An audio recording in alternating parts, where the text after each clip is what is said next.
Welcome back to the Be Well podcast. I'm your host, Nia Howard, and today we're exploring a kind of rest that's often overlooked.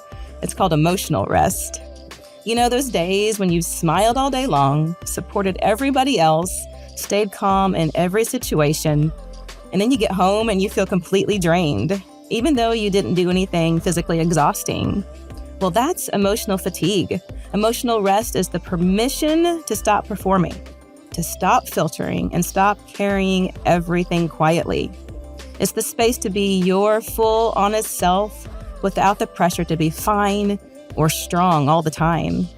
In this episode, we're going to talk about what emotional rest actually is, why so many of us struggle to get it, and how you can start creating small, healing moments of emotional rest in your day. So, let's get into it. Else that's me. I'm unbreakable, unstoppable. So hi, guys. Hi. Welcome. Well, we always love to start with just checking in with ourselves. And so our besties that may not know, we use our self-assessment. And for us, we do a scale from 0 all the way calm and at peace, but all the way up to a number 5, where sometimes we can feel like we really need that extra support.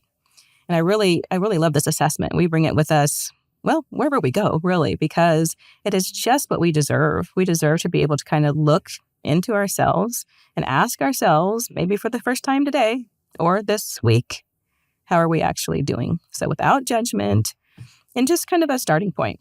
So my question is, how are you guys? Yeah, I think I'm probably at a 1 today. But I think it's important to note that this scale measures distress, right? That's right. And so we know we're humans and there's all the things happening all the time and we can feel more than one thing at once. But I think on this particular scale, I'm probably about a 1, which is pretty close to my baseline. Yeah, I would say about a 1, 2, settling into myself. And bonus for our besties, this is actually, the self-assessment is a practice in emotional rest, which we're going to get into, I'm sure. We are going to get into it. I love bonuses, yeah. And I think me too. I think I'm going to say 1.5.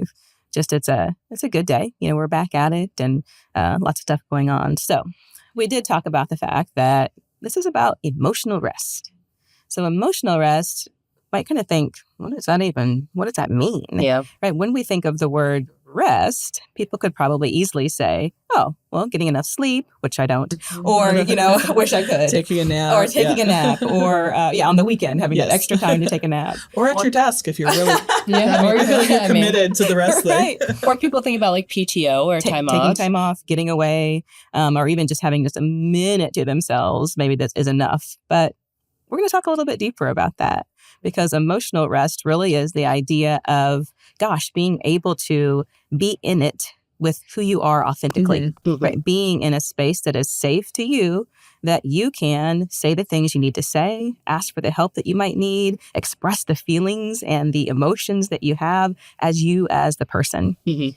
So this is what we're going to talk about today, and that's kind of exciting. Yeah, and this comes from Dr. Sandra Dalton Smith's work.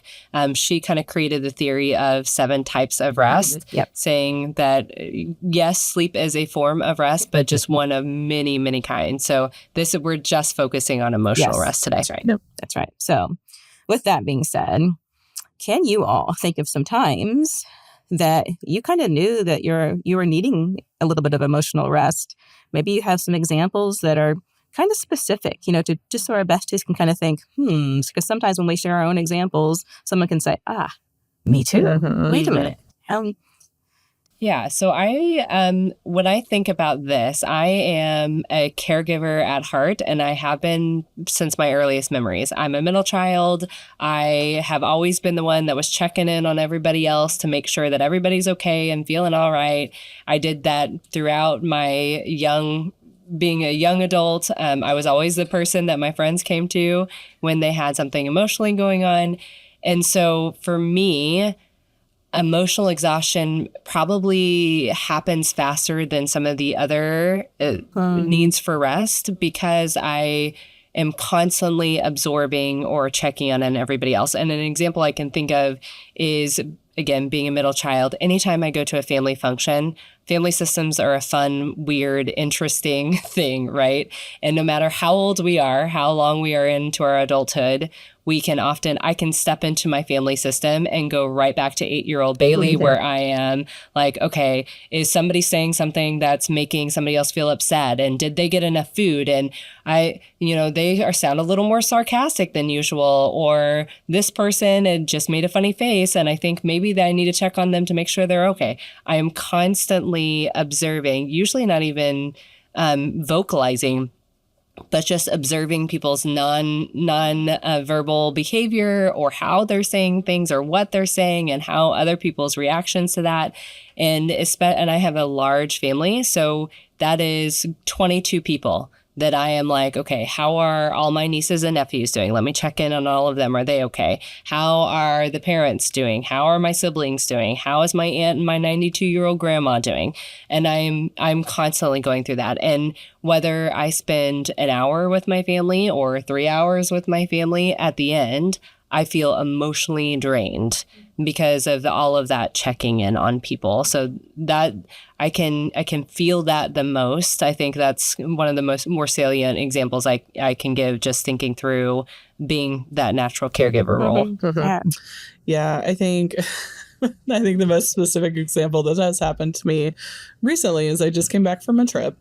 And I don't know if y'all have ever experienced a travel day where like all you have done is sit at the airport, and then you get up and you go and sit on the plane, and that's all you do all day. But at the end of the day, you're just wiped every time. Can't wait to get home. Can't wait to get to your hotel, whatever it is, because you're just exhausted, and it's not even like a physical exhaustion.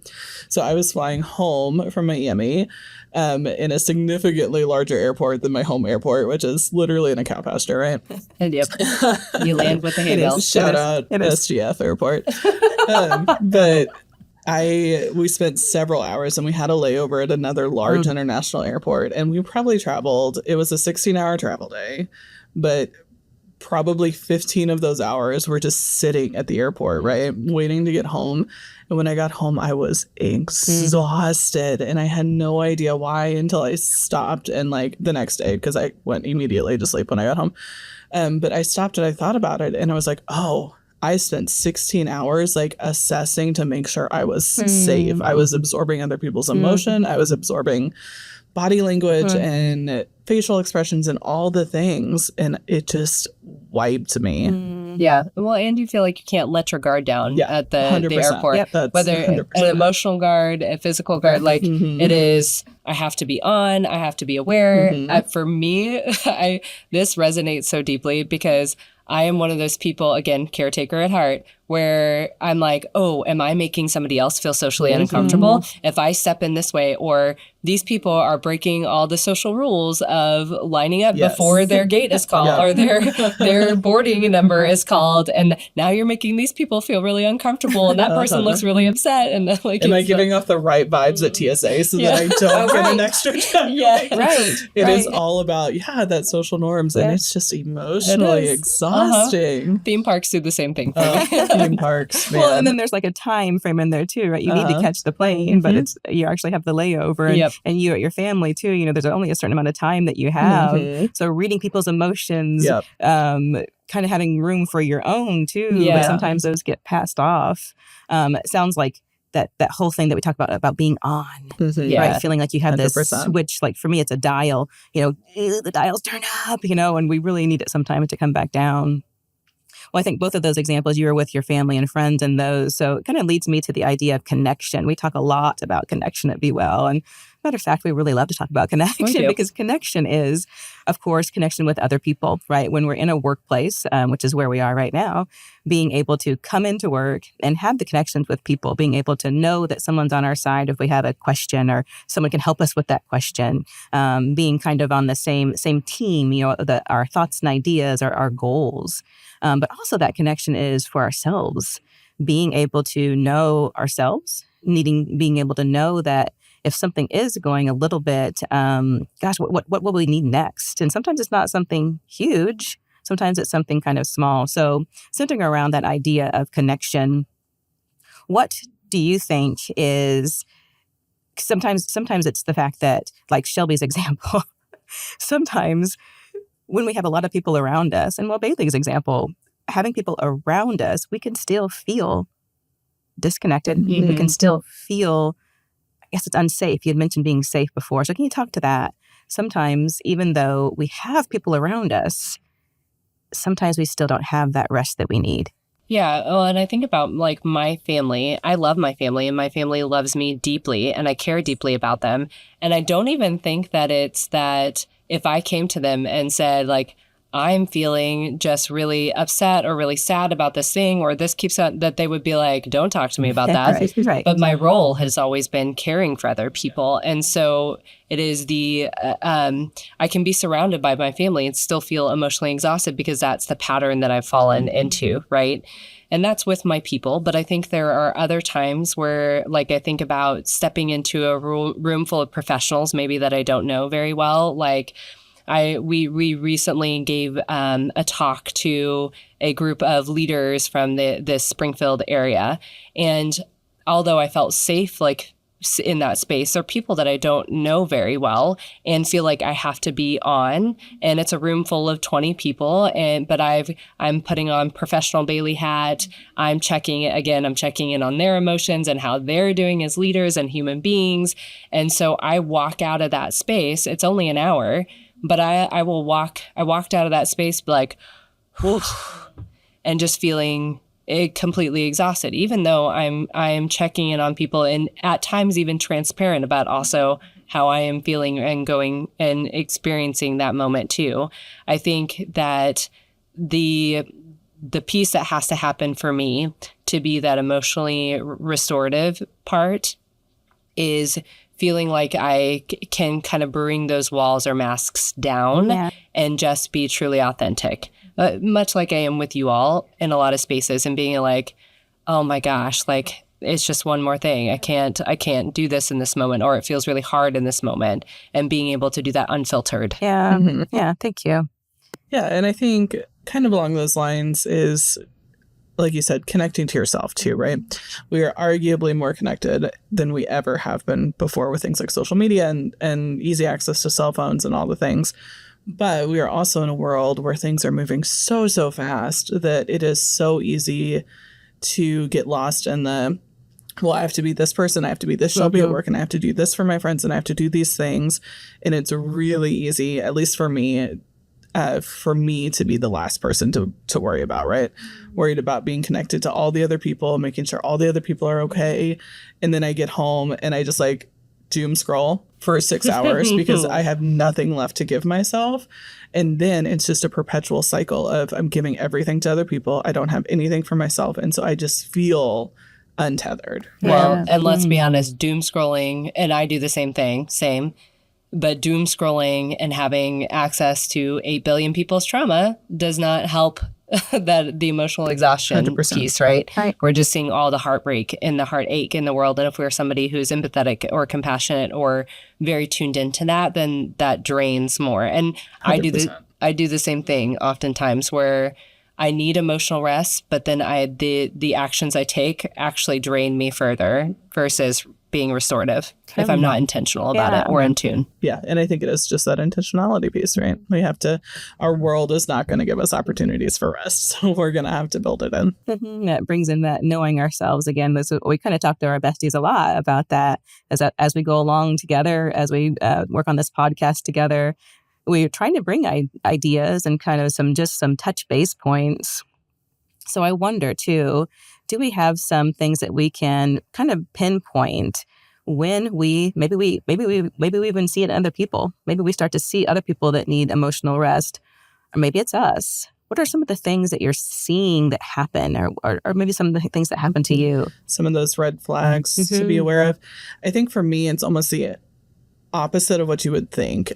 For me, it's like the wall comes down and I just physically feel everybody's emotions and the slightest facial expression change and I'm like, what's wrong? Like, how can I fix it? And so when I need that emotional rest, that's what I really notice is that I can't stop the doom scroll because there's some part of my brain that is like, these people are hurting so bad, and like just digging into it. And then it's also walking into a room full of our coworkers or our friends and being like, people are not okay. And how do I make them okay? And when I recognize that in myself, I'm like, oh, girl, you gotta take a break, take a few days off, take care of yourself, do something. Well, mine's the other extreme. So I tend to numb out and detach a lot, not just from people in general, but particularly the people I'm closest to. I tend to be more irritable or on edge. Unfortunately, it is my spouse and my family that Closest usually, to you. People that tend closest to to get you. the raw end of that deal. And there are times where my partner will look at me and be like, "Are you okay?" And I'm like, "Yeah, I'm fine. Like, I've got it all together. Can't you see this thing that I'm holding together?" Yeah. And he's like, "You just seem really distant and on edge." And that is usually an indicator because I am so entrenched in it a lot of times. And because it happens so quickly for me that I don't recognize it. And it's usually him being like, "Hey, how are you?" And I'm like, it's fine. Fine. And Can't he's you like, see that I'm fine? he's like, "Actually, these things have been happening. You've been a little more distant. You're kind of on edge. You're hiding off, reading a book and like not hanging out with the family at all. Like, are you okay?" And I'm like, maybe.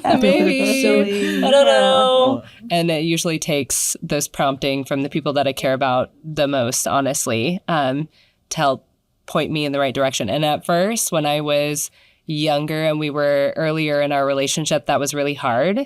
As I get older, I'm trying to take that with a little less personal attack and more like, oh, okay, all of these things that I thought I was doing really well in hiding and masking, maybe not going so well. Yeah. Well, I like that your examples were different because you obviously are different people too. And we know that our besties are all different as well. And I love the idea that you said that even in your marriage, right, the person that knows you the best, sometimes it's still hard to admit that there's something else that you need. And thank goodness that we have people sometimes in our life that can kind of press in a little bit and give us the opportunity. It might not be that moment, right? It might be a little bit later down that day or, even the next day when you actually decide, okay, all right, I guess I do need a little something extra. There might be some truth to this. He might be right. Yeah, so with that, so you told the story of being like, no, it's fine. What, you're telling me that I'm not fine? It's fine.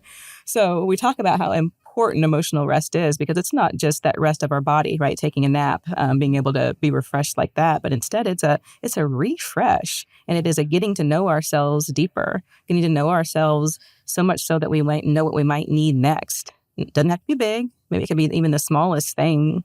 So I wonder why that emotional rest is so hard for us to get. I think it, for me, oftentimes stems from what Shelby was saying, and it's the awareness piece. Like, it is being aware that is the kind of rest that I'm needing and how to make that happen. If I'm also being completely honest, because caregiving is natural to me and also because of the role that we're in, rest can sometimes be hard to achieve because our job is to support other people all of the time. And I love that. And there are many times where if I am healthy and in a good space, that actually emotionally energizes me. But if I am in that space where I'm teetering myself, then it can be really, really difficult for me to say like, ooh, I deserve this too. Yeah. It is very convenient for me to check in. And I think I've said this before, but to check in on all my people and make sure they're okay and ignore what's happening in my own head and heart and care for myself. And for me personally, that's usually where some of that challenge comes in. Yeah. And I think so our world is so fast-paced, right? Yeah. And our world is not going to give us opportunities for rest. But I also think there's some like societal expectations around emotional rest and not being okay that I think can play into some of that, right? Like we feel, even if it's nobody is directly looking at us and saying, Bailey, you can't be emotionally tired, right? But we feel like we have to keep up this appearance, or, well, all these people on social media look like they're fine, or the people that we see at work look like they're fine. And so I have to be fine too, right? And I think there's a little bit of that outside pressure that we internalize. Well, and we've mentioned this before too, but there's a bit of badge of honor in our society too about wearing our exhaustion. Culture. Yeah. And emotional exhaustion too. And we say things like I'm emotionally exhausted a lot. And it usually that is some like a cultural norm or indicator that, the people in our lives are maybe acting a fool or whatever, right? But we tend to be like, oh, I'm emotionally exhausted because I'm so in tune and aware. Yeah, it's a little bit of a buzzword now. Yeah. Instead of it being like like this is a red flag that I need to care for my brain a little bit differently, or that I'm deserving something maybe extra right now. Yeah, making the emotions into like a bad thing, but we know that we need to care for our emotions. So as we close up, any of you have a little tip that you'd like to leave, or just one last thing that we want to leave our besties with as we talk about this thing about emotional rest and how we might be able to kind of be kind to ourselves as we learn more about it? Yeah, I think the first step is just being aware and realizing that it's okay.